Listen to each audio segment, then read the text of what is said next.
What's up, guys? Today I got a true classic for you, and it would be the Cold Steel Master Hunter, the San Mai VG-1 version. This really is a classic belt knife. The design is excellent. This is one of the best skinning knives that you could possibly buy for the money. You can get these in the 3V for around $100. You can get the San Mai versions for around $90 to $100. I have both. I believe I have two of the San Mai versions, one of the 3V versions, and I have a VG-10 version, San Mai VG-10 version somewhere. I just can't find it. I love these knives. I've had them since they very first come out, back when I used to deer hunt a ton, and my very first one has cleaned a great many deer. And it's always been fantastic. It's also was a knife that was on me pretty much anytime I go camping. And I used to camp a lot, and this was my belt knife of choice just because it did everything good. You've got thick, heavy-duty blade stock, but you got a tall flat grind, and the knife comes down relatively thin behind the edge. Now, don't get me wrong, there's still plenty of meat there. I would have to put this at around, I'm gonna say 25 thousandths. Yeah, around 25 thousandths. So, it's nice. It's not an axe, but it's got reasonable geometry for slicing and general cutting, especially around a camp. Yet, if you need to break down some kindling or something, you got a nice thick stock that can take some batoning. A lot of people are confused on the VG-1, not VG-10. There is a compositional difference. They are different steels. In custom heat treat scenarios, you probably would be able to tell a difference between VG-1 and VG-10 in use. And probably in sharpening too, because VG-10 will be more wear resistant. On production heat treats like this, even good production heat treats, I can almost guarantee you that you cannot tell a difference between VG-1 and VG-10, be it in use or on the stones.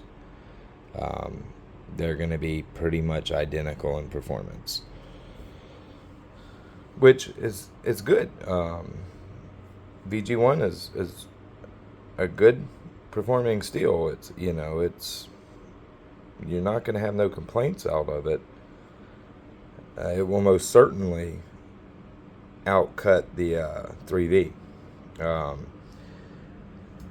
The San Mai VG-10 is most definitely, or VG-1 will most definitely outcut or hold an edge longer than the 3V version.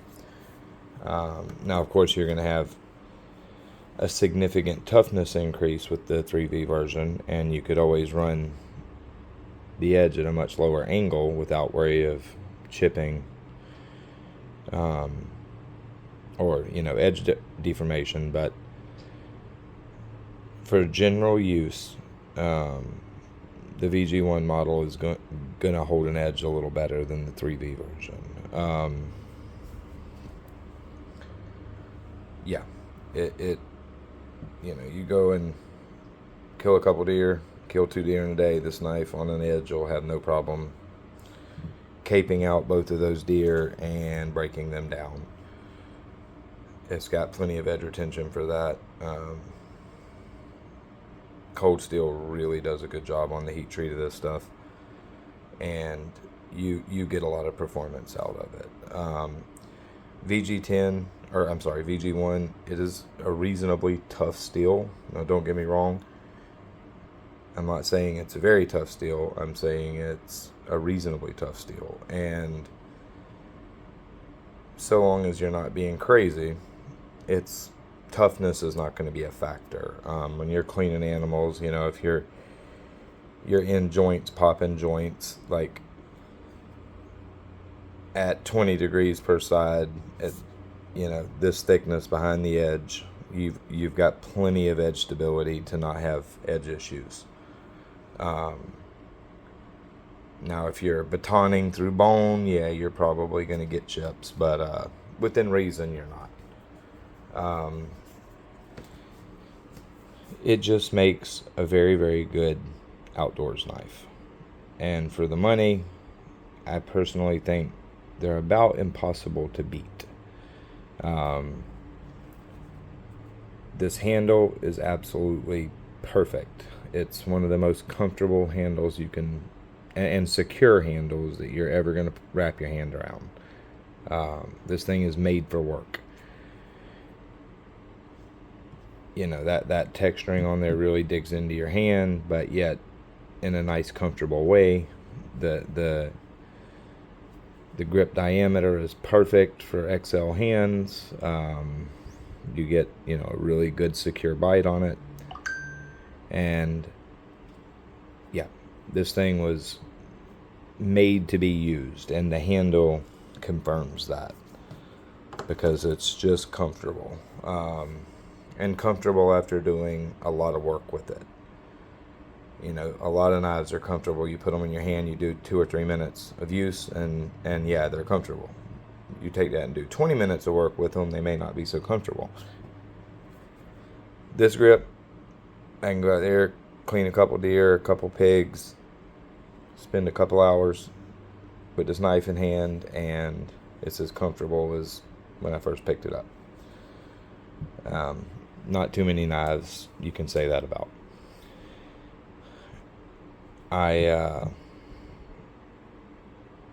I would never be without one of these in my collection for outdoors knives. That's why I own multiple. If something happened to one, I would absolutely replace it, just because the knife is that good. They're cold steel, so they're going to come with excellent edges out the box. Excuse me. I have whatever's going around, and it's kicking my ass. But cold steel, excellent factory edges. They're always sharp. They're always fairly consistent. You really can't complain too much about cold steel's factory edges. They're good. So you're going to have a good edge out the box that's ready to go out there and do some work. After your first sharpening, you're going to, the performance is going to start to come up, because you don't have that fatigue steel from a belt edge. As soon as you do a stone sharpening, you're going to have, the performance is going to increase. I suggest lowering it back to about 18 degrees a side. They come in around 21. Lower it down to about 18, and that's where this is perfect for skinning, cleaning, and like camp duty. It'll still slice nice, yet there's plenty of meat behind the edge for tougher tasks. I've baton kindling with these things, and it's been fine. Now, don't get me wrong, I've never tried to baton through a 4-inch oak log, or I've never tried to baton wood cross grain. But for batoning, kindling, no problem at all, even on hardwoods. Edge takes it perfect, and even after quite a bit of use, these things still stay sticky. Oh yeah. And if the edge does fall off, you can simply a few passes on a ceramic rod, and it's right back to sticky and good bite. I really think that if you check out the Master Hunter and you need a belt knife, that you will love it. It really is a great knife. I don't know how many videos and reviews there are out there about it. I would assume there's a lot. And I'm quite sure that 99% of them are going to be totally positive reviews, because this model deserves it. It's that good. And it's not only a great performance knife and extremely comfortable in hand, it's a great value. How many knives are there out there of this quality and this performance level that you can get for under $100? Hell, I think I've seen the San Mai versions down at $80 at Midway. This knife at $80 is literally a steal. This is much more than an $80 knife performance wise, but yet that's what you can get it for. And you're not buying China made. You're buying a Japan made knife, and that's a big deal too. And still being able to keep that much value in the product. $80 for this, and hell, if you look around on Midway, you probably get them cheaper than that sometimes.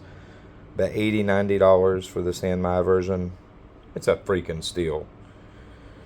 Get you one and have one of the best skinning knives ever made that you can just go and buy at a big box store.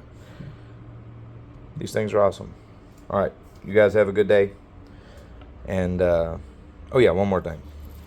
Only problem with the cold steel stuff is these Securex sheaths. They're glass reinforced fiber, and if you're hitting your edge into that, as you're sliding it in, that glass fiber that's in there will definitely dull your edge. It would be smart to do Kydex if you were going to carry this knife a lot. Have you a Kydex piece made, or be very careful when you're putting the knife back into the sheath, and do it at the back, so you know that you're not slamming your edge or running your edge across that lip right there and chewing your edge up on that glass fiber. Other than that, absolute bangers of a value and a performance knife. Literally, they're bangers. Get you one. I know you'll love it. All right, guys. Have a good one.